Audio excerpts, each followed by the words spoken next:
விமன்களை celebrate பண்றோன்ற வகையில இந்த முன்னெடுப்பு எடுத்திருக்கு அப்படின்றது தெரிவித்திருந்தாங்க. சோ இந்த கோல்டன் ஸ்பேரோ அப்படின்ற ஒரு முன்னெடுப்பை எடுத்த அனைத்து சகோதரிகளுக்கும் தாய்மார்களுக்கும் என்னுடைய மனமார்ந்த வாழ்த்துக்களை தெரிவித்துக்கிறேன்.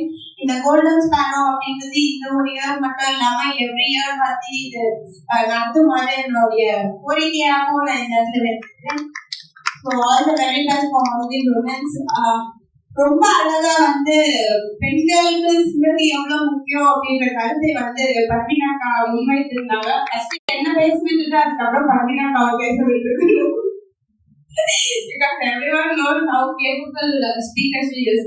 So இன்றைக்கு பாத்தீங்கன்னா அந்த கோல்டன் ஸ்பேரோ அப்படின்னு பார்க்கும்போது நான் கீழே வந்தோடனே ஃபர்ஸ்ட் பேனர் பார்த்தோன்னே அந்த 2 சிறகுகளை தான் பார்த்தேன். ஒரு பெண்ணுக்கு ஒரு சிறகு அப்படின்றது மிக மிக மிக முக்கியமானது. இத்தனை பெண்கள் அதை பர்சனலா ஃபீல் பண்ணிருப்பாங்க அப்படின்றது தெரியல. பிகாஸ் ஒரு பெண் அப்படின்ற பொழுது ஒரு காலகட்டத்துல பள்ளியில எடுத்தாங்க.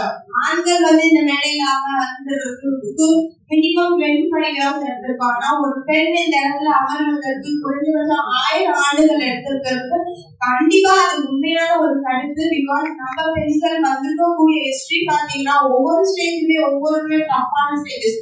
ஒரு காலகட்டத்துல பெண்கள் வீட்டை விட்டு வெளியில வரக்கூடாது, ஒரு காலகட்டத்துல பெண்கள் படிக்கக்கூடாது அப்படின்னு சொல்லியிருந்தாங்க, ஒரு காலகட்டத்துல சீக்கிரம் திருமணம் செய்யணும் அப்படின்றது தெரிவித்திருந்தாங்க. இப்படி ஒவ்வொரு காலகட்டத்திலயும் பெண்கள் கடந்து வந்த பாதைகள் மிகவும் கடினமானது அப்படின்றதை அனைவருமே அறிந்து